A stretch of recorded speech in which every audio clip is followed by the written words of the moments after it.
hotkeys shine on the keyboard.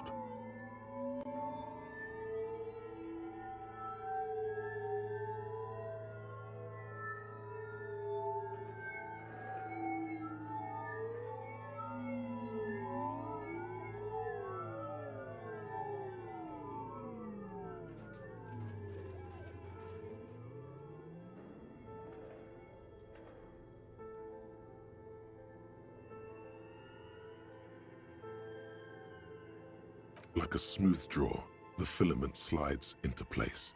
Nothing happens. The speaker comes to life. Good morning. First, please repeat. Is this the production schedule? Good. Please repeat the password. Good. I've unlocked the production schedule. After ending the call, please press print to access the filament.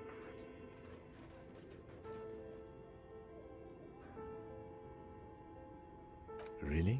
She just used the same password? Maybe those radio computer guys aren't that paranoid after all.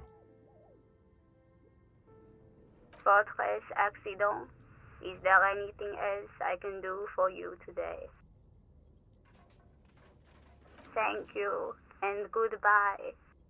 Tiles on the cube are still smoldering. With a quiet determination, the printer starts printing, a piece of paper unfolding like a handheld fan. A black crisscross of letters covers its surface. It's a project report written by the lead producer, Andrew Andy Schott, about Whirl Untethered, a radio game developed by Studio Fortress Accident. The first few pages give an overview of the capital and workforce, while the rest of it seems to be a production schedule.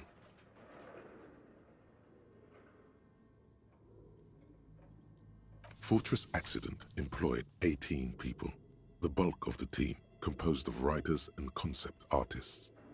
There were also radio programmers, sound engineers, a CEO, 2 marketing experts, and a single overburdened producer who developed a habit of popping Pyrrolidon in the basement to escape his obligations.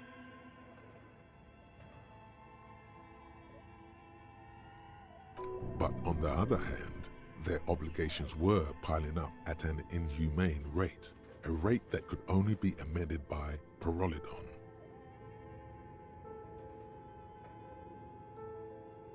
Why did Fortress Accident have so many concept artists?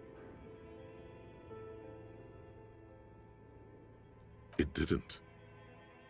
No, definitely not. A few more producers could have come in handy though, especially when dealing with writers, some of whom routinely skip to work because of mental health issues and extremely unprofessional sleep schedules. One of them even managed to steal some valuable company property before skipping town for good.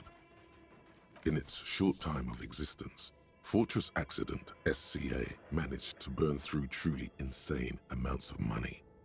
The first tranche of seed financing brought in 150,000 Riyal, but then came the delays. Eventually, the damage reached 400,000 Riyal, with only half of the game finished. 400,000 Riyal? Yo. These guys knew how to party. Let's just say it was a real adventure for their Igaunian investor. The production schedule depicts their glorious descent into bankruptcy. Not the concept artists. It wasn't even the writers, with their panic attacks and 3-hour lunches. It was impossible not to fail. The project was too large, and no amount of money could satiate the ever-expanding ambitions of the development team. They tried to make a 4 million Riyal game with 400,000 in their bank account.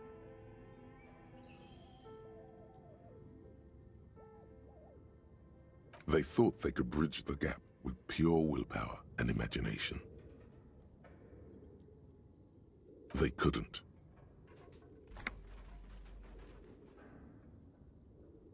No, even then, success remained within an ever-narrowing margin of possibility that, despite everything, never entirely disappeared. That is until they discovered the Valley of the Heads. At the 11th hour, the lead designer, Jimsk-born Suliswaf Jalisa, decided that what Wirral Untethered needed was a secret mystical location at the extreme edge of the map. This place was to be the Valley of the Heads, where the heads of all the headless constructs could be found. The player would have been able to choose a head for their headless party member, and each head would have been voiced on air by a professional actor. The world had never seen their kind before, and might never again. So many, the last count, there were approximately 10,000 heads for 10,000 headless men, all of which could be endlessly recombined. Do you really want to know? There seems to be a calculation here, but it may take a while.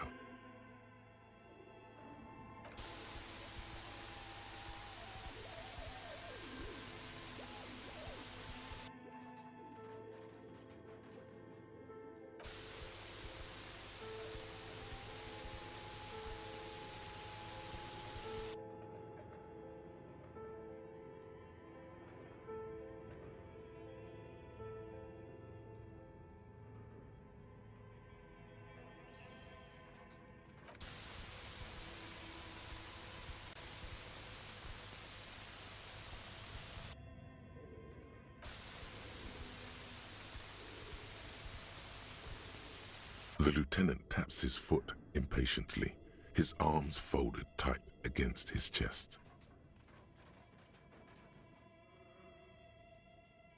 He's dying for a cigarette. Come to think of it, you are too.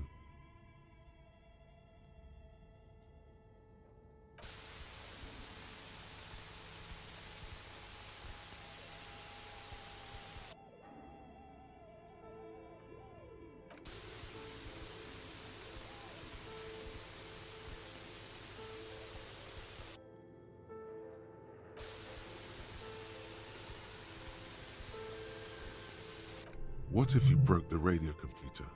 What if it's never going to stop?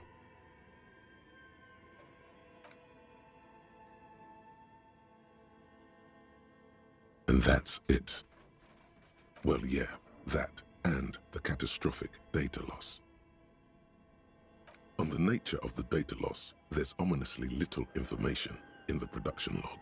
It comes at the very end where things get fuzzy and dark, where tables and numbers seem to vanish into an eerie nothingness, before the Igaunian investors pulled the plug. What is clear is that one day, an unidentified numeric anomaly occurred on the East Insulindian Lintel front, just as the Wirral Untethered project was being compiled that day. When the project was returned, it was completely blank. The team spent weeks on the phone with Lintel, the service provider, but despite their diagnostics, they could never produce a satisfactory explanation or pay for the loss. Mysteriously enough, it seems that the off-site copy happened to be on-site when the catastrophic data loss occurred. It was the lead programmer's responsibility to oversee weekly maintenance of the off-site copy and, well, keep it off-site. An explanatory note from the lead programmer has been attached.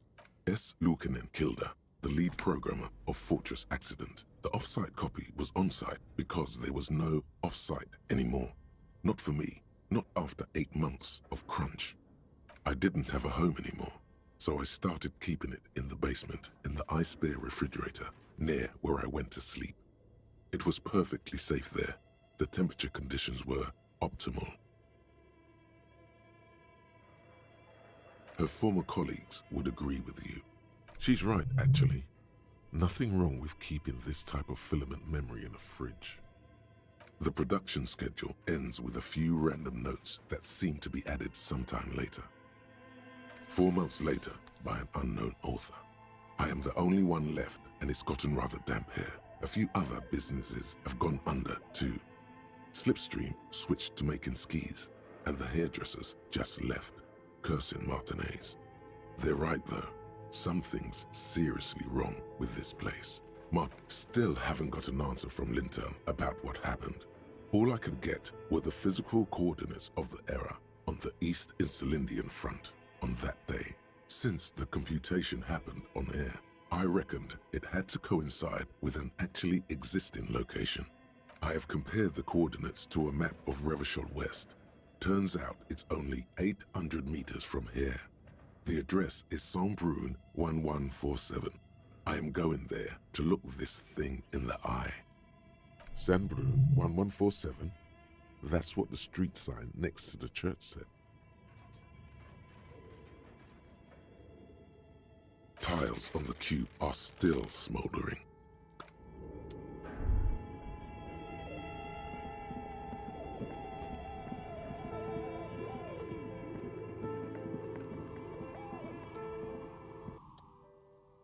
Oh, it's you again. Very good.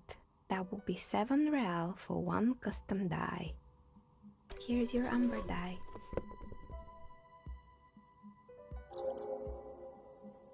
There appears to be a small fly embedded within. It's like looking into a lost little world.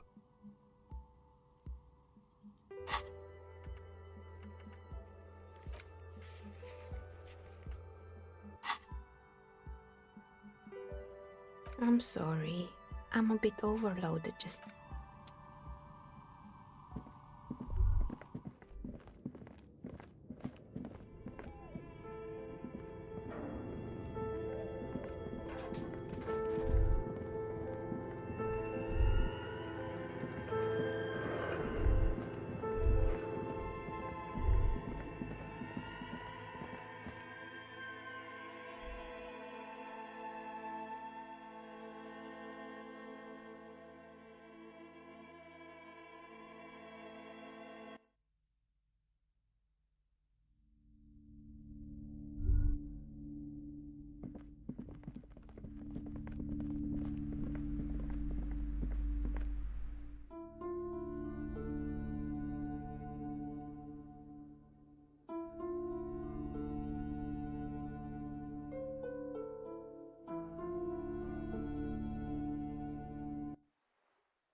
Inside, you see a set of steering levers, a radio microphone, a pull-out.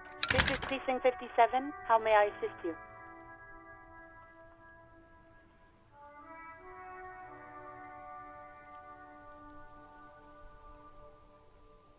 Yes, I got the mercenary's name and a few biographical details. Are you ready? The lieutenant leans in to listen, notebook in hand. That suit of armor was issued to an Oranese citizen named Elis Kortenaer. That's E-L-L-I-S K-O-R-T-E-N-A-I-R.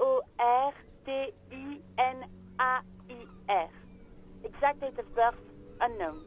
He was signed into the Lelystad County Neonatal Care Unit on 28th of February, 09. He was found as a newborn in a leaf compactor near an abandoned farm. He spent 4 months in the neonatal unit, survived apparently, and was assigned to a foster family at 2. This is what the ICP knows about him. He was raised by foster parents, entered the Eastbrand Military Academy in Vredefort at 17, then served in the Oranese forces till he was honorably discharged in 41, just a year before the Seminese conflict. Then the armor followed him to Seminine, or at least I assume it did, and that's it. There are no records of his employment in Crenel, or any of its other incarnations, or him even entering Revachol. It's a garden tool used to press leaves into these cubes. It's a detail the hospital had, the only detail in these files. So I thought it would be good for you to know. It is. Thank you, Alice. None, officer. Sorry. Even that is a small miracle. These organizations usually double-check their inventory. Thank you, Alice. Great work. No problem, Lieutenant. A compliment from Lieutenant Kitsuragi. Not bad. The name. This is very good. Elise Cortenard. Sometimes police work is about human dignity, about giving back names to anonymous victims.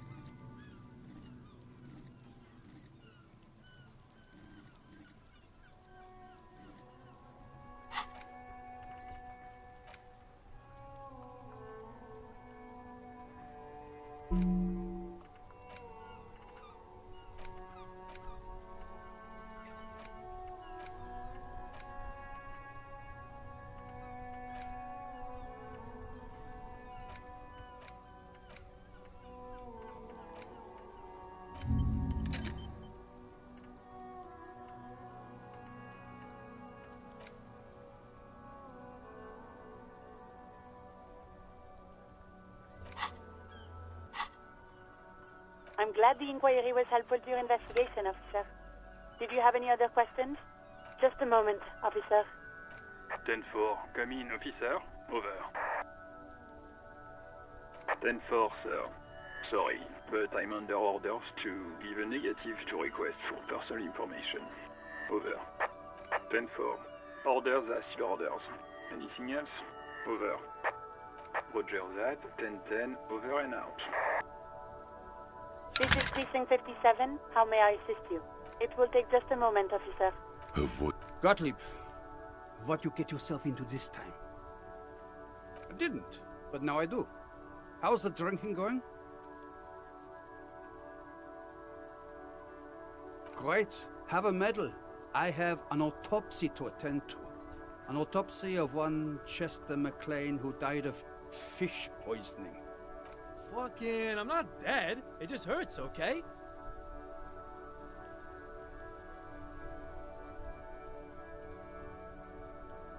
What? You want me to do blood work for you again? Tell you just how bad things really are across the board? Do that. I need to go. Some idiot has glued his eyelids shut with cyanoacrylate. It's not fucking cryoacrylate. Cyanoacrylate is superglue. Mm-hmm. Anything else I can help you with, officer? Just a second, officer. Sylvie Malaika on the line for you, officer. Yes. Hello? Oh, great. What else do you need, detective? No? Not me? No. I honestly don't know. Seems like Glacia wasn't lying when she said it was her. She iseth the fairest of the... Okay. You hear... Anything else I can help you with, officer? 57, over and out. In the cabin, you see a set of steering levers, a radio on a hook. As you tap on the gauge, the indicator pin jerks as if startled. No, that's enough fun with the foldable headlights.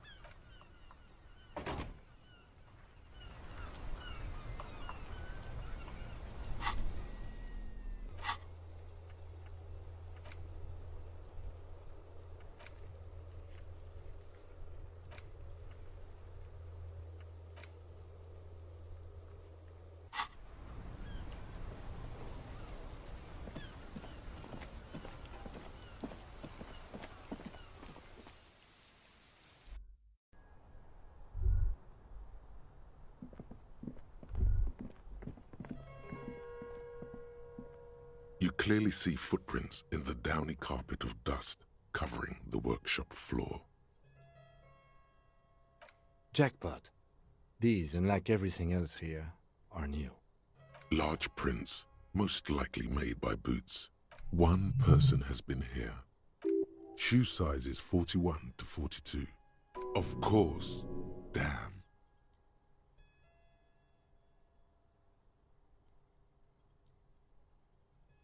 Everything around you is quiet.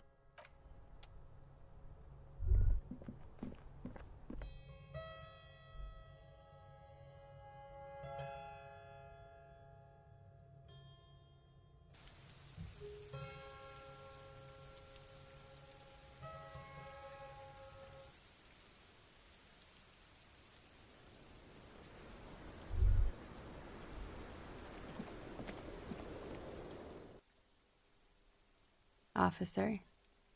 What brings you up here in the rain?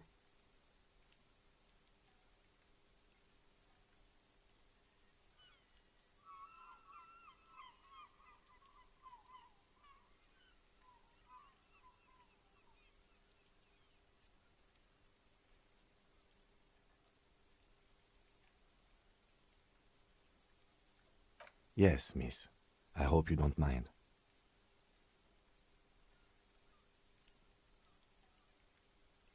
In Oranje, officer. The Lelystad municipality has few boroughs and even fewer cities. It's Oranje. This means his race was Occidental, which fits the statements of another witness. Her eyes follow yours on the piece of paper. All right. Coolly, gracefully, she pours herself more coffee. Yes, miss. All right. Coolly, gracefully, she...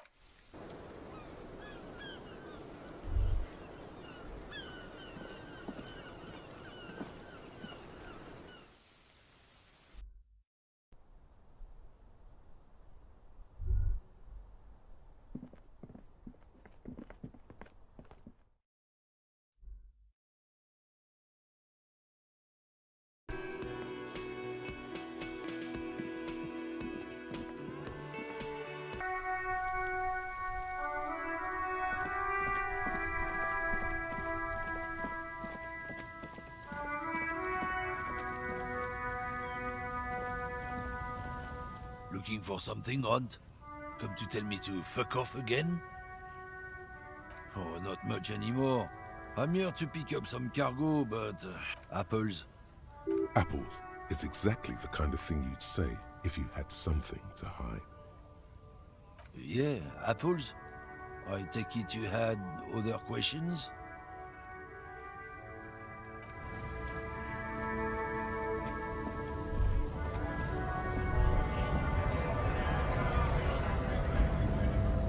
Right to work! Right to work! Sure. Hell no. I'm just an honest scab. I won't have talk like that around here. You understand?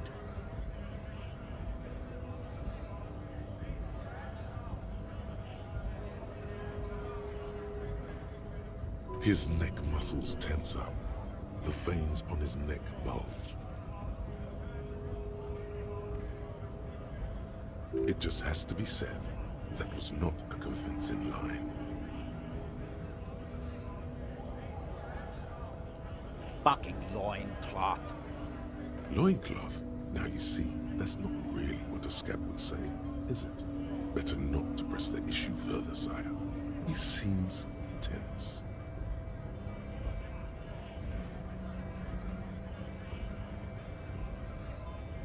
Fucking You hear a tiny rattle, a small radio, cracking somewhere.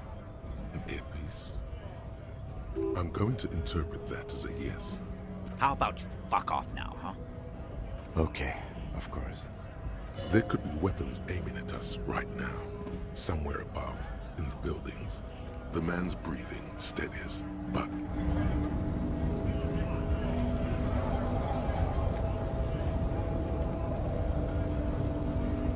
Hola, Wandering Man. How can I help you?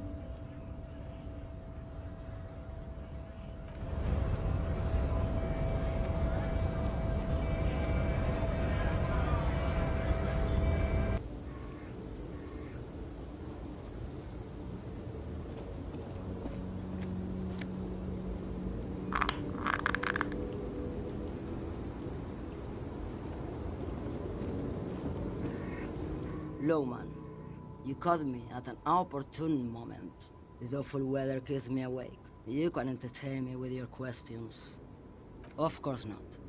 To truly understand the boyadero, you need to listen to On the Western Plain. The boyadero, boya for short, is a cowherder from upstream Magritte, the great steppes of northern Mesk. The woman sways her wrinkled shell back and forth, a straight. She's just a distracted old woman. You hear that, Lowman? I don't think your partner likes you spending too much time with me. A pale dream is what it is. Diamonds? Of course not. But wouldn't it be marvelous if I was? Whatever stupid things they put in the lorry, I imagine. Is that all you wanted to know, Lowman?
You arrested them? No. Yes. And? No. You're right. I'm not. What? No. She has not seen her, sire. It is true. I brought them here. These are my machines. Please don't touch anything. Great.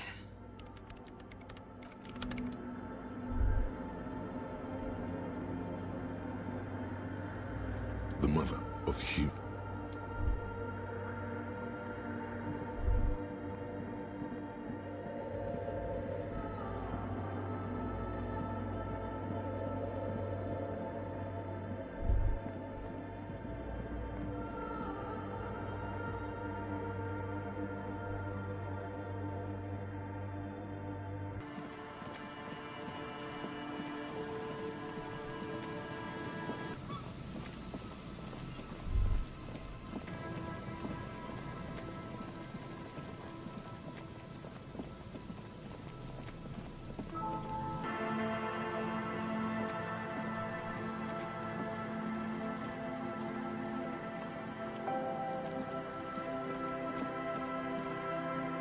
Always my pleasure to be of assistance to the RCN.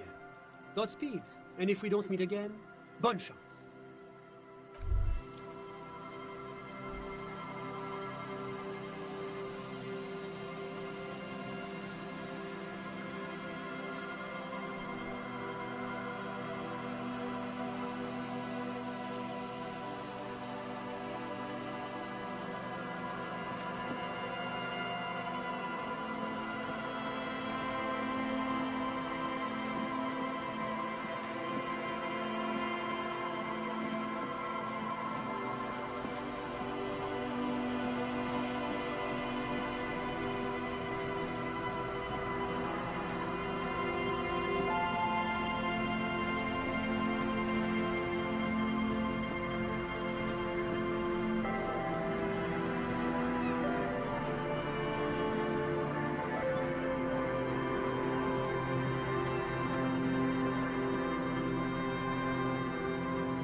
worn by elements, guards the...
This coin-operated viewer is facing southwest. Its coin slot is full of fossilized bubblegum.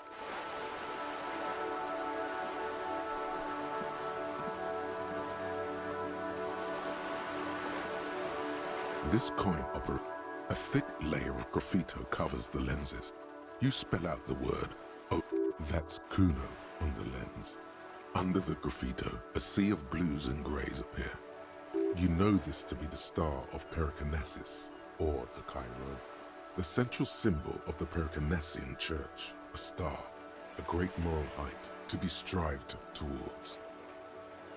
Around the large wooden building you see chunks of sea ice gathered on the beach, and a small tent set up on the ice.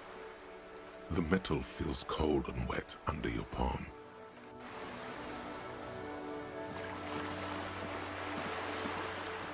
This coin-operated viewer is facing south. It is given your money disappears into the coin slot. The curtains on the display open. You lean in to catch the view. It's blurry, different blues and greens. In the middle of the shimmer stands a drab grey shape, like a ghost. The lenses shift. The ghost sharpens into an islet in the bay. In the ruins, a man-made structure is visible, a half-sunken sea fort, its concrete almost reconquered by nature. It looks as if it was abandoned quite some time ago. Nothing but a rotten tooth remains of the anti-aircraft tower. A lonely birch tree grows out of it. Really? I don't have the eyesight to make it out. Can you tell? From this distance? I don't think it's possible. It's not. The details are blurry. There's water vapor in the way and waves cut into the islet.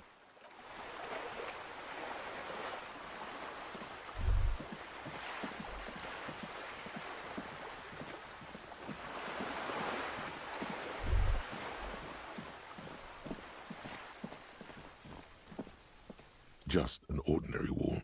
Nothing to see here. You have no clue. It's just a wall. So many walls all over Martinez.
once bright mural towers above you, saying... In there? She could. Or she could be in the identical room over there, or in that boat shack, in that church tower, maybe. Why single out this one building?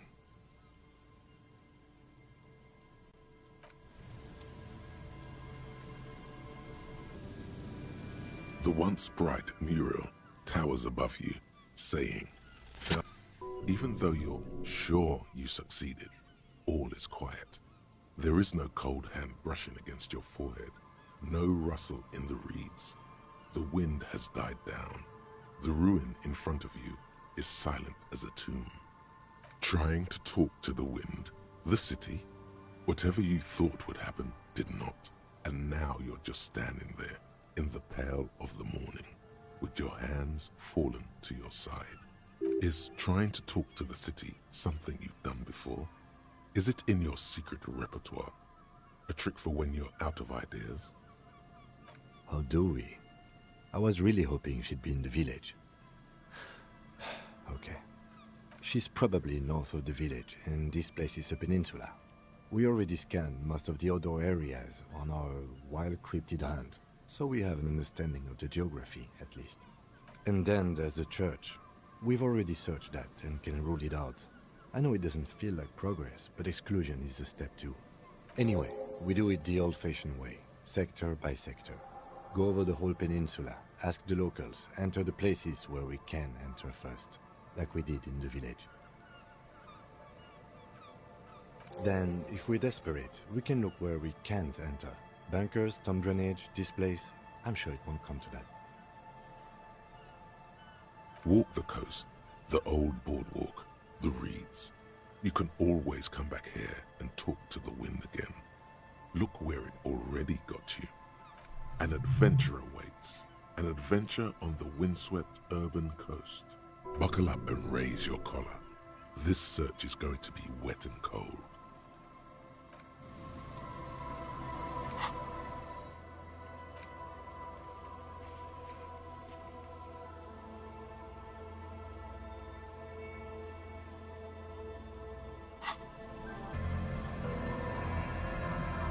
The once bright mural towers above you.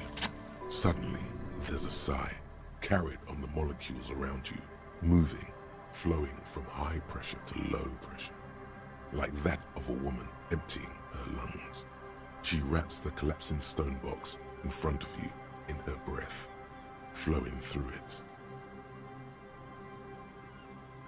In through the collapsed roof, flowing down a concrete staircase to the basement, sweeping away footprints in the dust on the stairs, and then the beach below the boardwalk. She's down there. Okay, why?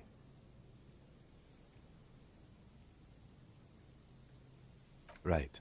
How do we get in there? The doors were on the collapsed side of this building. They're gone, basically.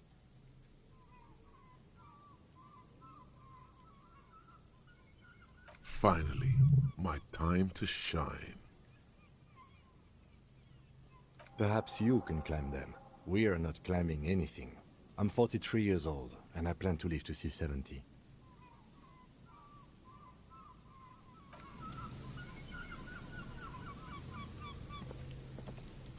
A rusty ladder leads to the rooftop.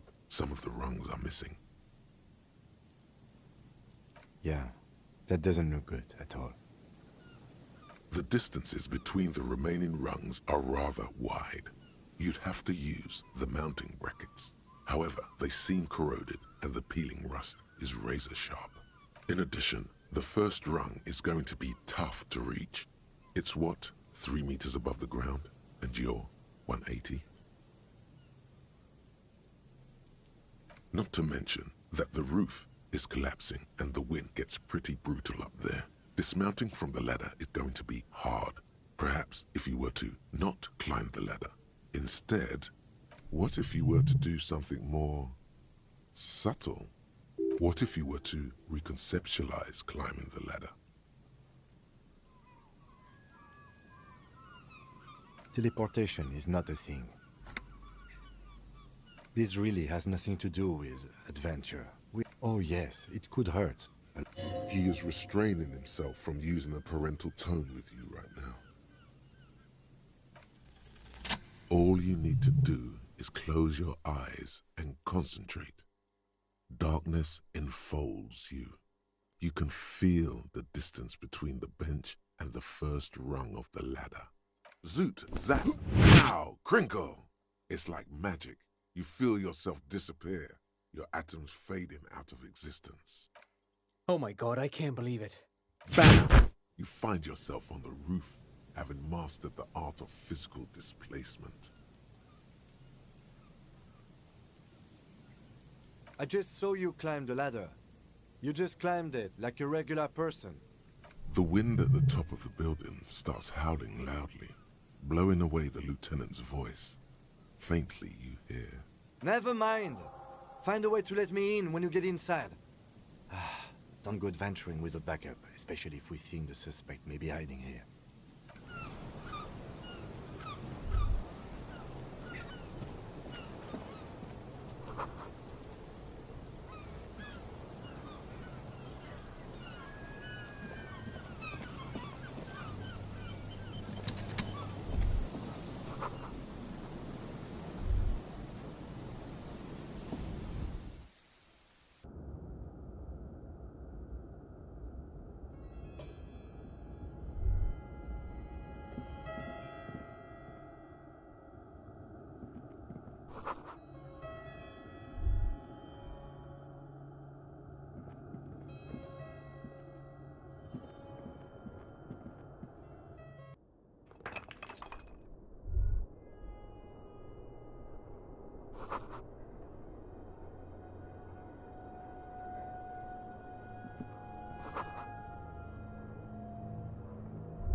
Two rusty metal plates that slide apart form a crude door. It's been here under the boardwalk for a while. What do you mean, who's there? It's me, Kim. Stop playing around and help me get this door open.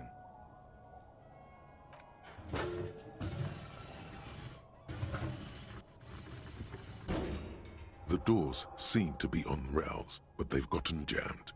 You grab a side and put some strength into prying it open. With the help of your partner, the two metal panels slide open with a creak. Huh. I hope no one dangerous heard that. After you climbed up to the roof, you mean? There's a maintenance entrance under the boardwalk. It's next to a drain pipe, possibly a storm drain. It was easy to miss before. At least now we have an exit, so let's get going. It's time to investigate these passages.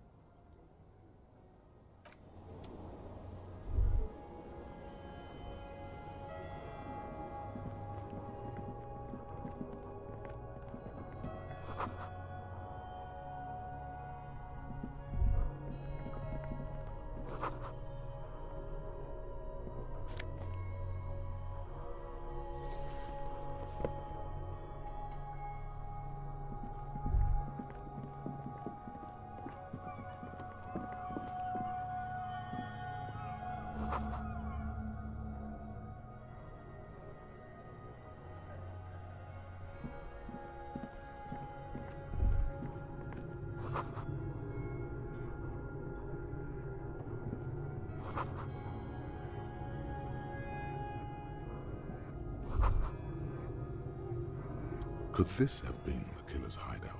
And this narrow window, the point of origin of the shot that killed the mercenary? This does look like an embrasure, a slit made for shooting out of. Outside the window, desolation. Snow falls softly onto the coastal sand, where it melts almost instantly. On rooftops, it lingers. It's a great place to hide, certainly. But there hasn't been anyone here in ages. Indeed, no one could get a clear view. Well, at least we've been thorough. I like thorough. The lieutenant's voice betrays a slight disappointment which he glosses over by reasserting control.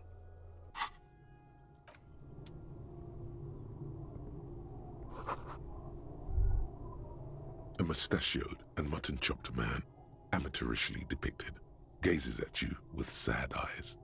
A plaque reads, K. Mazov. There is a spiderweb in the lower left corner of the portrait. Years' worth of dust is shaken off. The full head of hair, matched by an ample moustache and sideburns, look a bit silly. Someone crouches, heels digging into wet sand. Hands sweep across the sand, grains sticking to the frayed skin of the fingertips. An old man sits on a slab of concrete and taps his fingers against the glass of a scope. You shudder.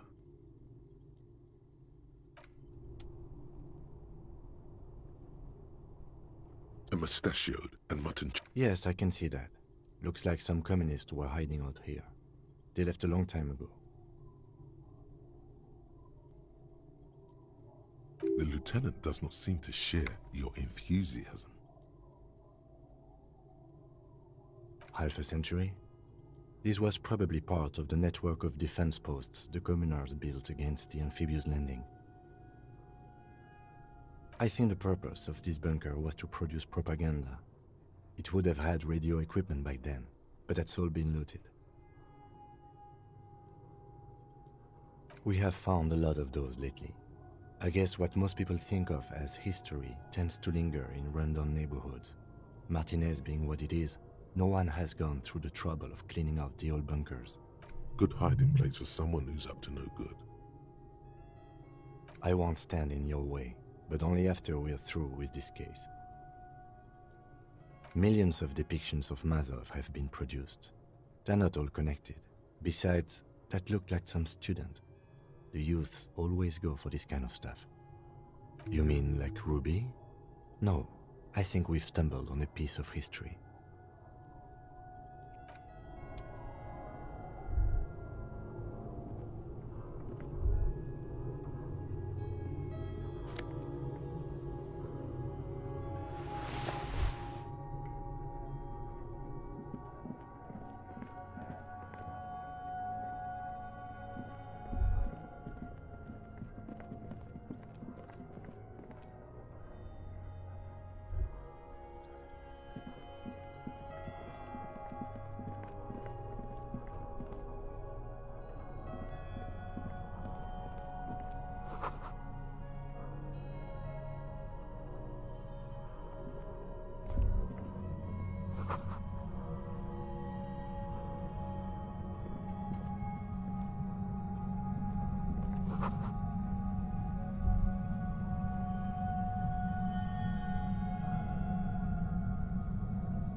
There it is again, like a swarm of hornets buzzing under your scalp.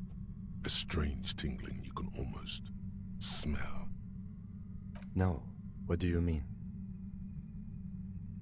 I don't feel it, but we should still be careful. There were footprints back there, and I'm pretty sure they were fresh.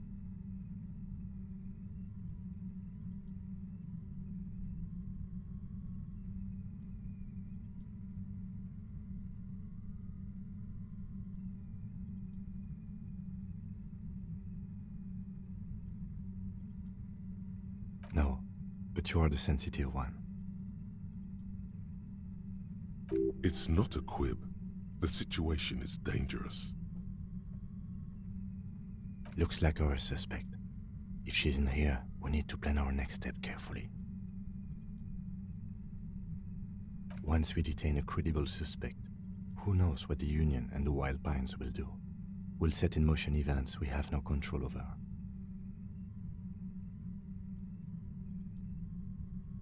You will upset the balance of power in Martinez. The deadlock between the company and the Union will destabilize. This part of town is a fine clockwork puzzle. Disturb its peace, and it will start breaking down, uncontrollably. Keep calm. Go over the whole situation in detail. I leave that to your judgment. You already know what I think about cross-pollinating information like this. It's dangerous, but... He just can't be sure. Maybe it will yield something useful. I still don't think that was a good idea. But yes, our affairs with the Wild Pines are in order, since she isn't in Martinez anymore. You mean Morel? I don't see how cryptozoology and the murder investigation are connected, but the situation in the city will get tense for everyone.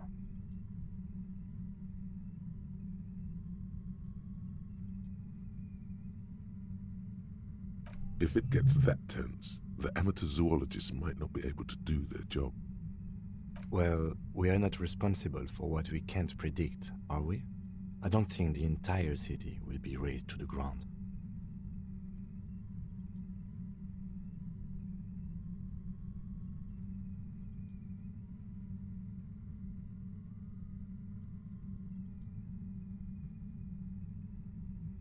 If you can't predict it, there's nothing you could have done.